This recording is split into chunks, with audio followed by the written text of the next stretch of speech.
Pues muchísimas gracias a todos por uniros a este evento. Soy Álvaro Martínez de Método Consolida. Aquellos que participáis por primera vez en una de nuestras actividades, daros la bienvenida y deciros que Método Consolida es una consultora especializada en ayudar a asesorías fiscales, laborales y contables a mejorar su productividad y rentabilidad.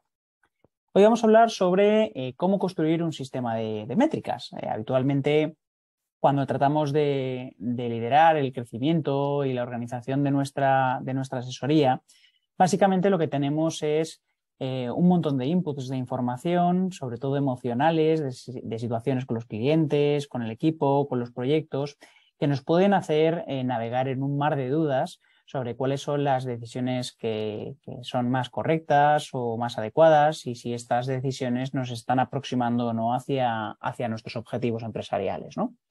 Básicamente, a mí me gusta siempre utilizar una metáfora, una comparación con la conducción, en la cual yo al final, pues más o menos puedo tener claro el destino exacto o por lo menos la dirección en la que quiero circular, pero si yo no dispongo de un conjunto de indicadores en el salpicadero del vehículo, pues la única forma que tengo de saber si las cosas están yendo bien o no están yendo tan bien es la sensación de movimiento y, bueno, y los postes de la luz que se quedan atrás conforme vamos avanzando, ¿no?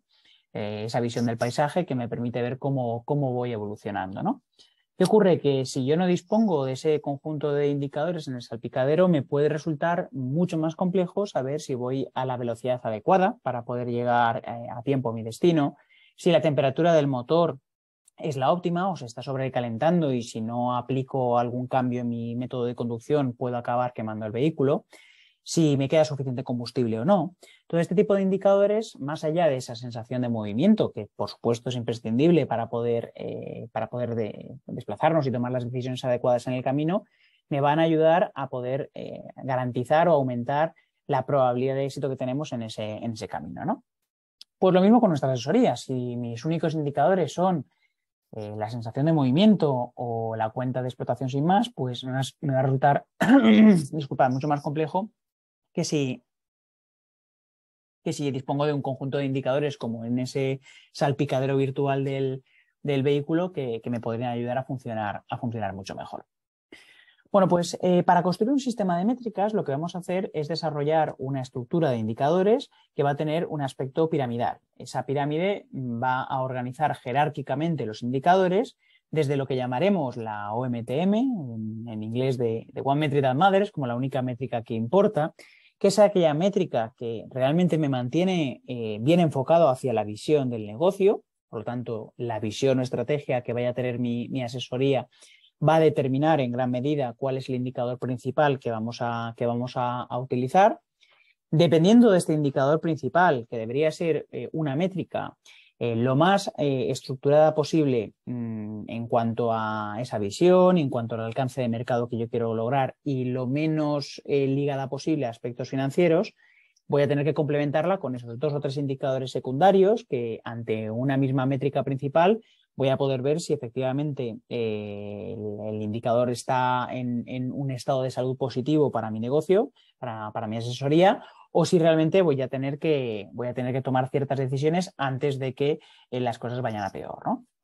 Y luego, aunque todos compartamos dentro de la asesoría esa métrica principal y esos indicadores secundarios, voy a tener que definir de forma muy concreta para cada una de las áreas de mi asesoría cuáles son los indicadores que van a determinar que cuando esos indicadores estén en el estado correcto, pues el conjunto de indicadores principales es mucho más probable que estén funcionando adecuadamente.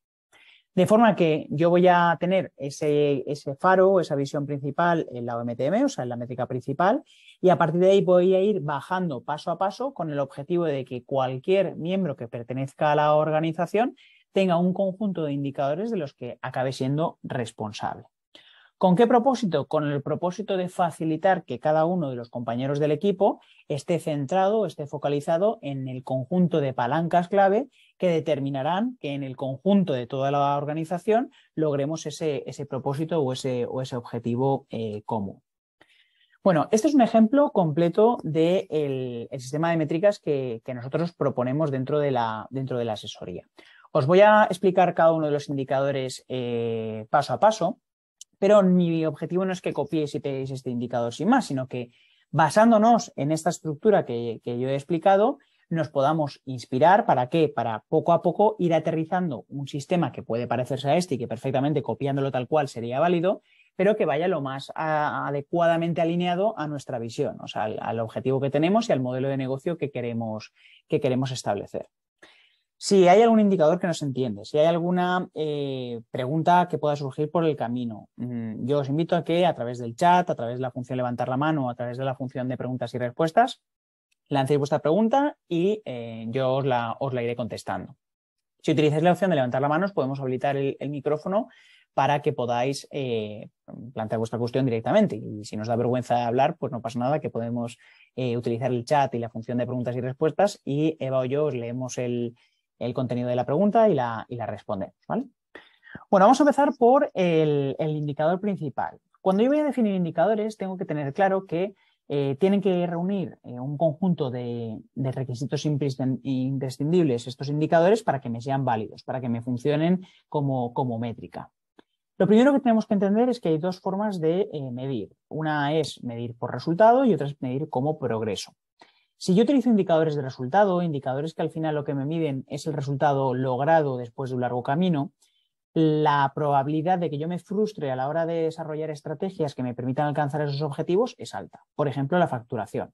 La facturación es un indicador muy importante, es un indicador que evidentemente forma parte de mi sistema de métricas, sobre todo en la parte financiera, y que al final la cuenta de explotación empieza por ahí. Por lo tanto, es importante que la midamos, ¿no? Pero ¿qué ocurre? Que yo puedo hacer poco de manera inmediata, de manera concreta y exacta, para lograr que hoy mismo esa facturación aumente. Por lo tanto, me va probablemente a generar cierta frustración si únicamente mido ese indicador.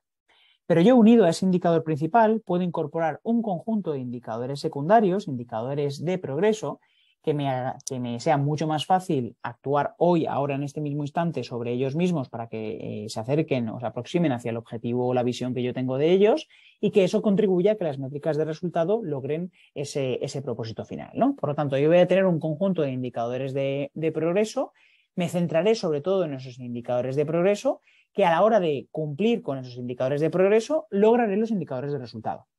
De forma que cuando yo construyo el sistema de métricas voy a combinar algunos indicadores de resultado con muchos indicadores de progreso, con el objetivo de que el equipo se centre sobre todo en los indicadores de progreso, porque los indicadores de progreso generan compromiso, es muy fácil influir sobre ellos. Yo no puedo generar €1 más de facturación en este mismo instante, pero sí puedo puedo hacer una llamada a un contacto nuevo o enviar un correo a un posible cliente, ¿no?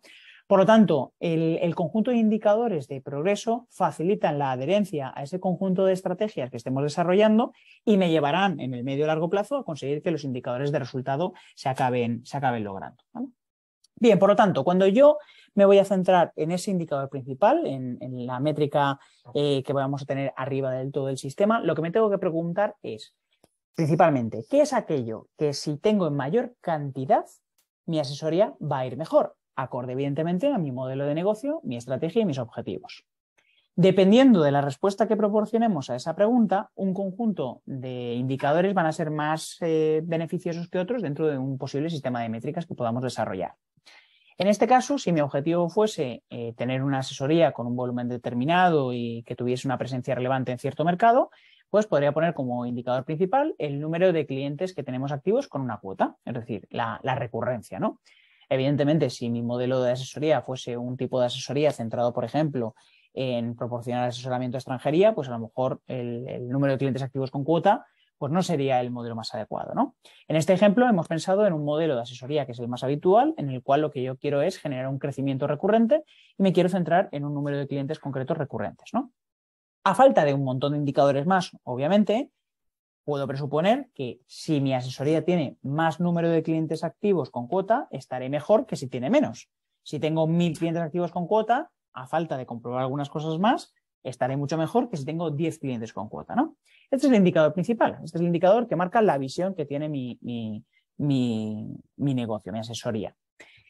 El indicador no está dimensionado. Quiero decir que yo puedo tener un indicador principal que sea el número de clientes activos con cuota, pero no pretendo construir una multinacional del asesoramiento. Puedo estar conforme y satisfecho en mi modelo de negocio con tener 100 clientes, 1000 clientes o 1 millón de clientes, ¿no? Es perfectamente válido el dimensionamiento que yo le quiera dar y en consecuencia veremos cómo las estrategias me ayudarán a aproximarme hacia ese objetivo o me ayudarán a mantenerlo en el tiempo. Por lo tanto, independientemente al dimensionamiento que yo le vaya a dar luego a ese objetivo, para mí es importante que el número de clientes activos que tenemos con cuota sea un número concreto.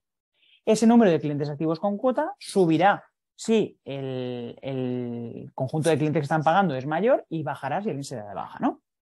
Ahora bien, ante un mismo número de clientes activos con cuota, es decir, ante una misma métrica principal, tendré un conjunto de indicadores secundarios que sí que son comunes y relevantes para toda la organización, pero que complementan esa métrica principal, que ante un mismo nivel de indicadores o de rendimiento en esa métrica principal, esta métrica secundaria me determina que voy a estar mejor que si tengo peores resultados en esas métricas secundarias.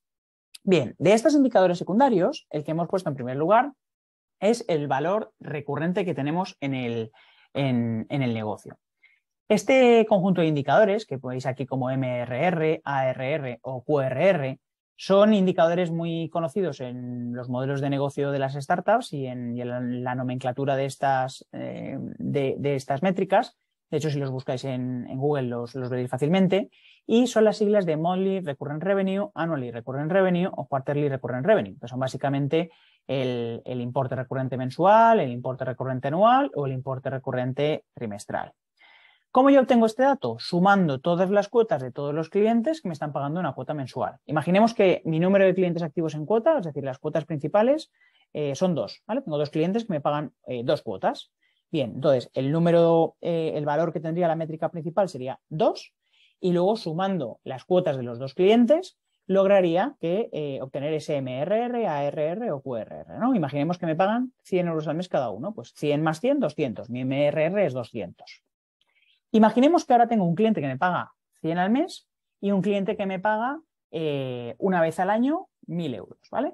Aquí lo que tendría que hacer es no juntar churras con merinas, sino que tendría que coger la cuota anual y dividirla por 12 y esa división por 12 lo sumaría a la cuota mensual y me daría el MRR, ¿vale? Por hacerlo más sencillo, si me de 1.000 son 1.200, pues 1.200 entre 12, lo sumo a la cifra anterior y el MRR sería 200. Bien, también puedo hacer lo contrario, también puedo decidir que a lo mejor el indicador que más me gusta a mí no es el MRR, es decir, el indicador mensual, sino que es el ARR, el valor anual. Por lo tanto, ¿qué haría? Si me están pagando al mes, multiplicaría por 12 y el que me paga por año, pues sería igual, ¿no? Por lo tanto, esos 1.200 que me pagan por año serían 1.200 más 100 por 12, otros 1.200. Por lo tanto, el valor sería la suma de esos 2 indicadores. Y lo mismo con los trimestres.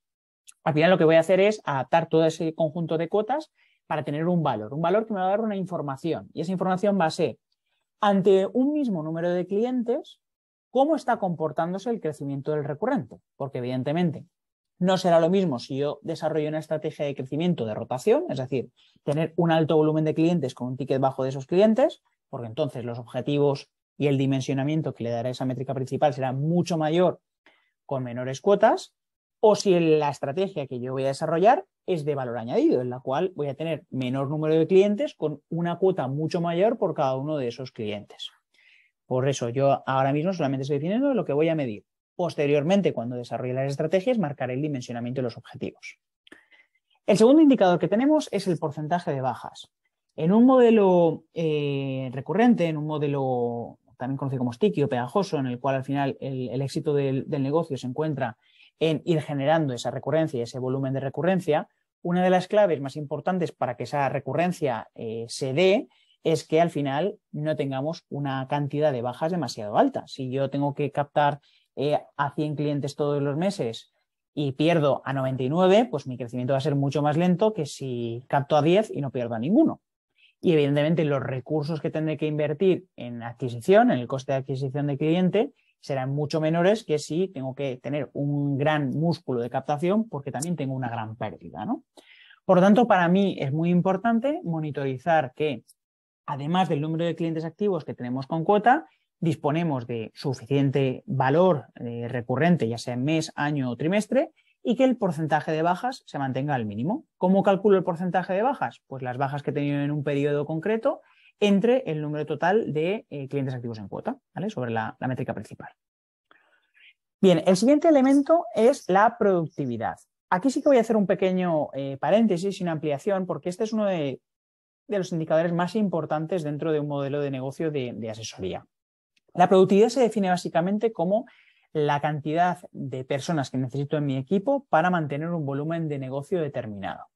Es decir, facturación partido jornadas de personal, ¿vale?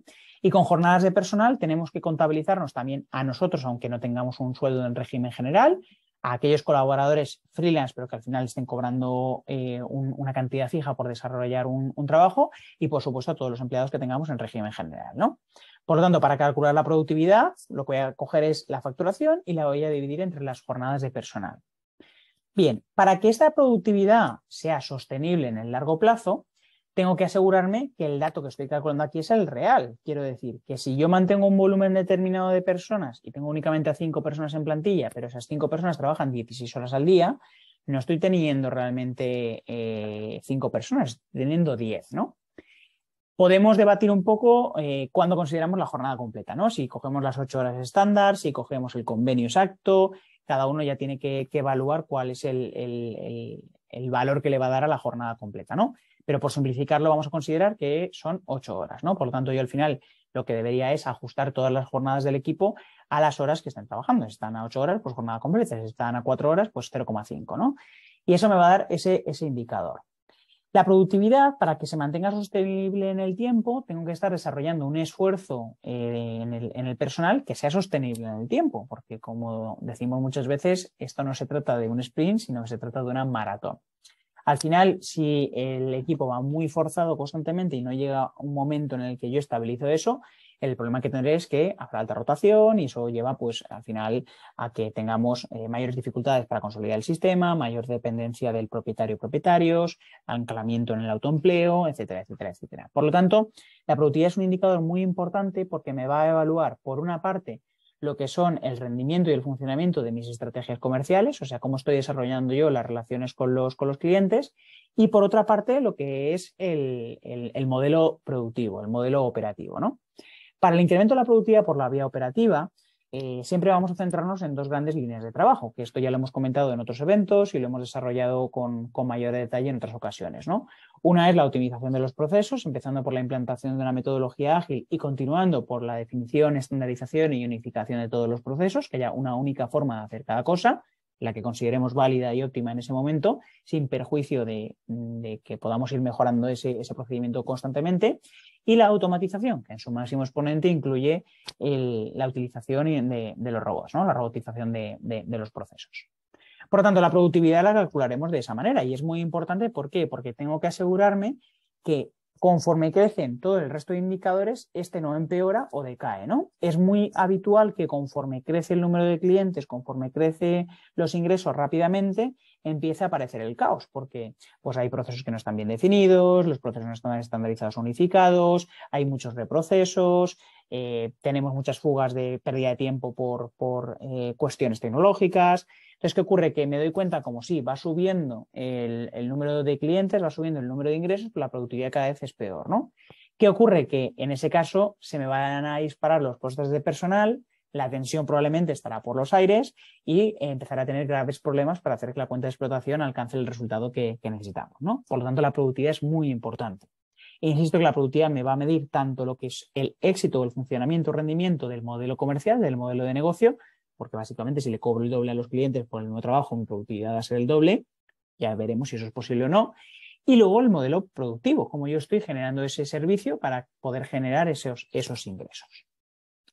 Y en última instancia sí que he introducido un indicador financiero, un indicador económico, que es o el EBITDA o el beneficio antes de impuestos, ¿no? El EBITDA son las ganancias antes de intereses, impuestos, depreciaciones y amortizaciones, y el BAI es el beneficio antes de impuestos. Por lo tanto, ¿qué ocurre? Que yo para todo lo que son los equipos de la asesoría, para todo el personal, para todo el conjunto de miembros de la asesoría, tendré siempre estos indicadores como indicadores principales. La métrica principal, la OMTM, y luego esos 4 indicadores secundarios, que pueden ser 2, 3, más de 4 se va a complicar demasiado el tema. Y todos seremos responsables de que estos indicadores vayan acorde a lo que nosotros consideramos dentro de nuestro modelo de negocio y dentro de nuestra estrategia. A partir de aquí, ¿a qué me voy a ir? Me voy a ir a las diferentes áreas de la asesoría. Aquí así que voy a focalizar para que cada uno de los compañeros del equipo se centren en que sus indicadores, los de su área, están funcionando a un rendimiento óptimo, un rendimiento adecuado. ¿Qué áreas vamos a tener dentro de la asesoría? Aunque evidentemente cuanto mayor sea el volumen de la asesoría, más puedo especializar los puestos y separar las descripciones. He agrupado las áreas en 3 grandes áreas, que son las que de forma mínima e imprescindible tenemos que tener sí o sí en toda asesoría, en todo equipo, que son el área de marketing y ventas, que son el área de finanzas y que son el área de operaciones. Cuando hablo de áreas no hablo de personas. Si yo estoy solo en mi asesoría, es decir, estoy yo solo en mi negocio de asesoría, pues básicamente lo que tendré que hacer es asegurarme, como en cualquier otra empresa, que se está vendiendo, que las finanzas están funcionando bien y que las operaciones son correctas. La única diferencia entre mi figura de autoempleado asesor y una figura de una asesoría de 20 empleados es que el número de personas que estarán desempeñando esos puestos, que tendrán responsabilidad sobre estos indicadores, y el número de puestos probablemente que tenga va a variar respecto a esa figura de contable o asesor individual. Bien, por lo tanto, para el área de marketing y ventas, ¿qué indicadores voy a revisar? En primer lugar, el número de altas. El número de altas es muy importante porque si sumo una alta y no tengo una baja, la métrica principal va a subir. Aquí tenemos el no recurrente, lo que he puesto como NRR, porque al final la mayoría de ingresos vendrán por el modelo que he establecido en este ejemplo, de los ingresos recurrentes, pero luego pues voy a tener extras, ¿no? Pues ahora hago una renta, ahora pues las cuentas no entran dentro de la cuota, ahora hago esta sucesión, o sea que voy a poder hacer cosas que a lo mejor no están dentro de lo que es el ingreso recurrente principal, pero que también me interesan dentro de mi modelo y de mi estrategia, ¿no? Por lo tanto, eso lo voy a computar dentro del el no recurrente, NRR, pues cada una de las ventas que haga. Si yo cierro un trabajo por 100 euros, sumaré 100 euros. Si yo cierro un trabajo por 1.000 euros, pues sumaré ahí 1.000 euros. Luego tenemos el número de oportunidades. ¿Qué es una oportunidad comercial?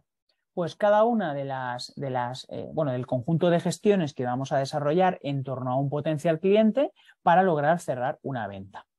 Hay personas que prefieren medir presupuestos en vez de oportunidades. Yo recomiendo medir oportunidades porque realmente alrededor de una oportunidad pueden surgir varios presupuestos y vamos a ver que el número de presupuestos está muy alto y que al final cerramos el cliente y como yo cierro un cliente, es el valor de uno, presupuesto uno aceptado, entre los 5 o los 3 que le he hecho, pues me va a salir un indicador que probablemente distorsione la realidad, que es el de la eficacia.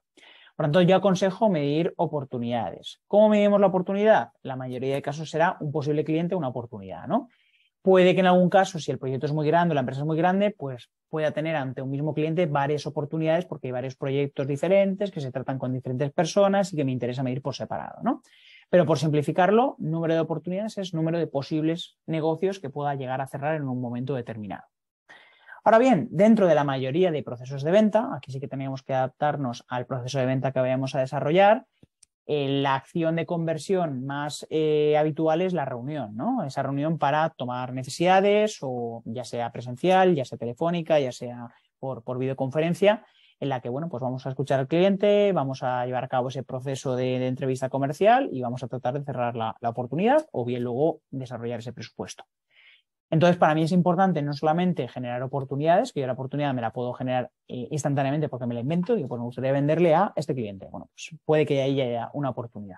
Ya luego entraríamos a debatir si está fría, no está fría, la calidad de la oportunidad, etcétera, etcétera, ¿no?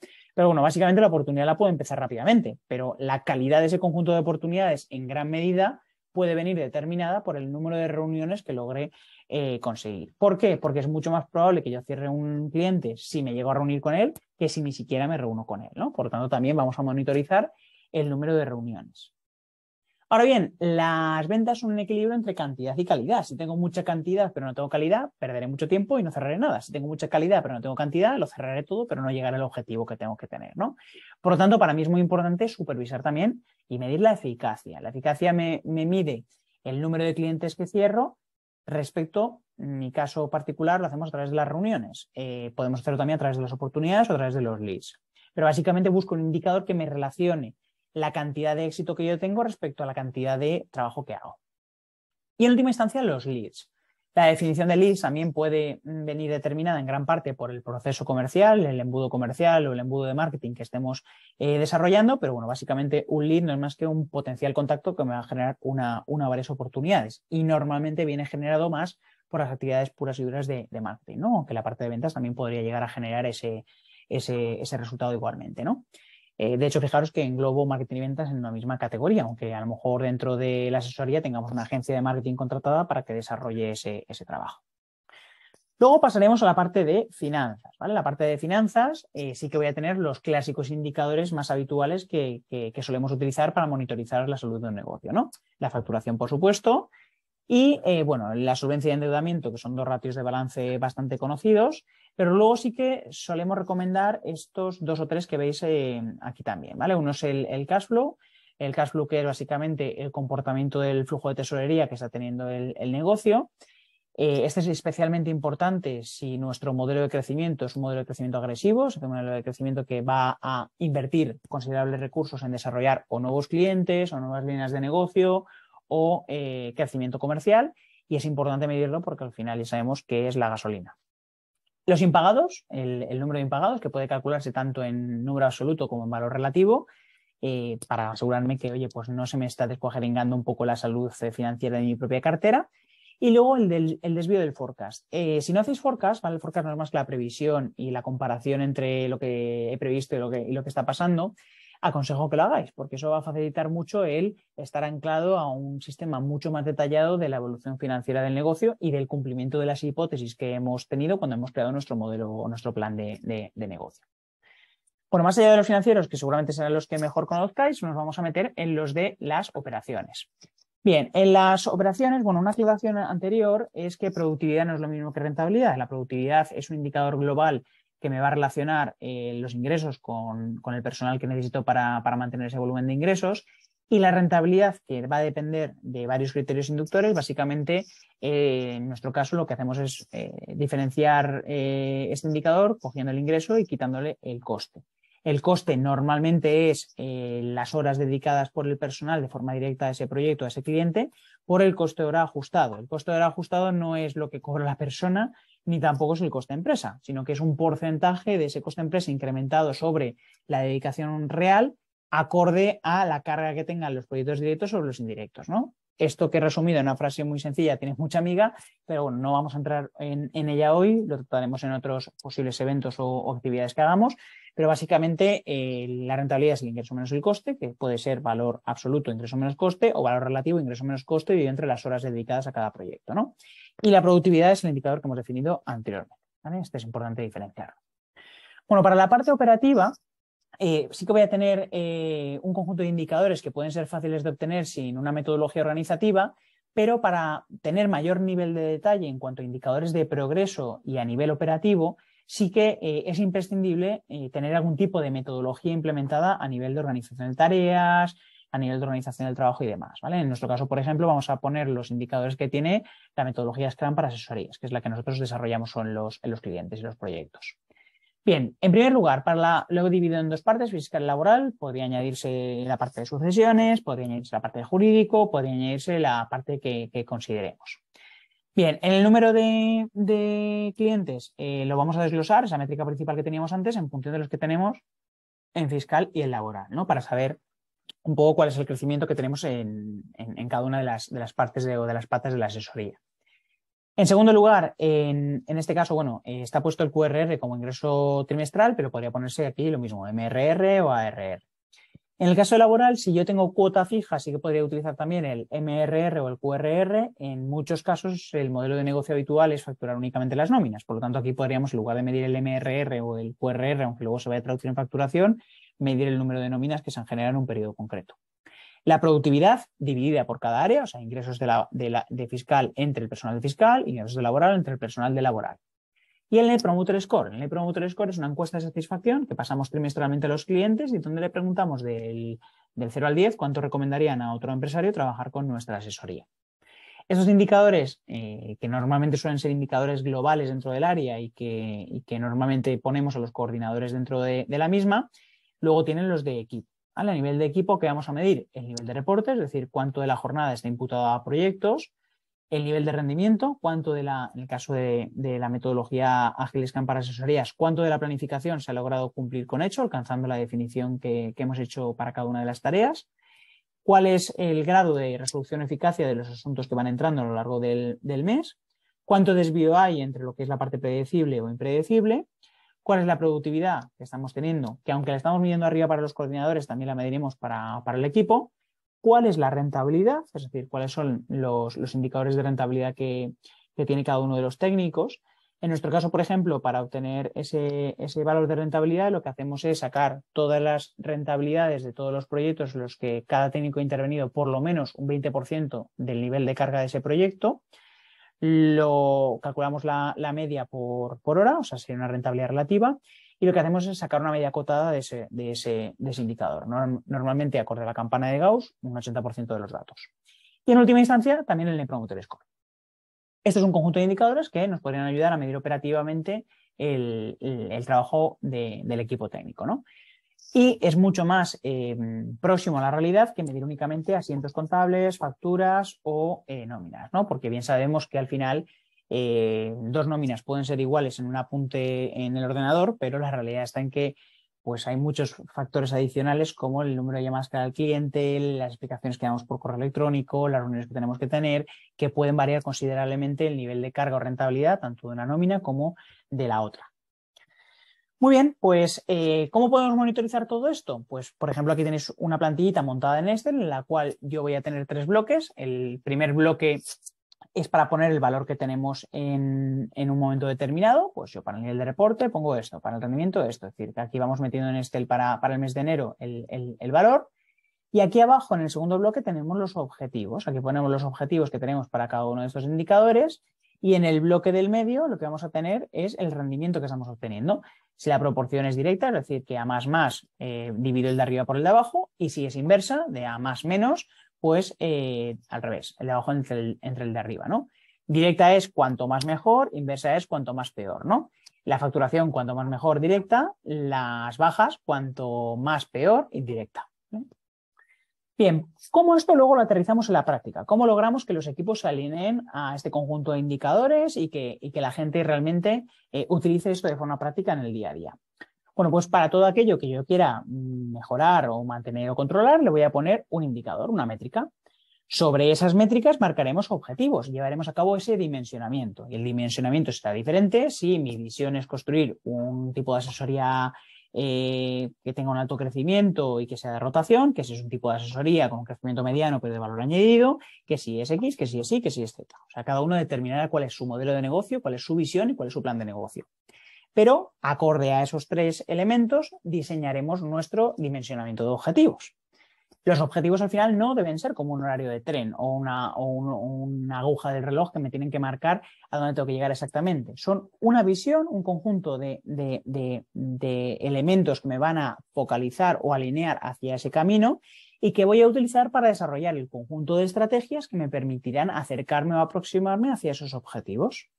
Por tanto, las métricas no van a cambiar de mirarlas, cambian de hacer cosas que me ayuden a mejorar esos indicadores. Esas son las estrategias. Desarrollaremos las estrategias concretas para mejorar cada una de las métricas y esas estrategias se compondrán, evidentemente, de tareas. Tareas que desarrollaremos de forma individual, en equipo, en un plazo X o en un plazo Y, pero que me llevarán a asegurarme que cuando ha pasado el suficiente tiempo, las métricas se están acercando hacia los objetivos.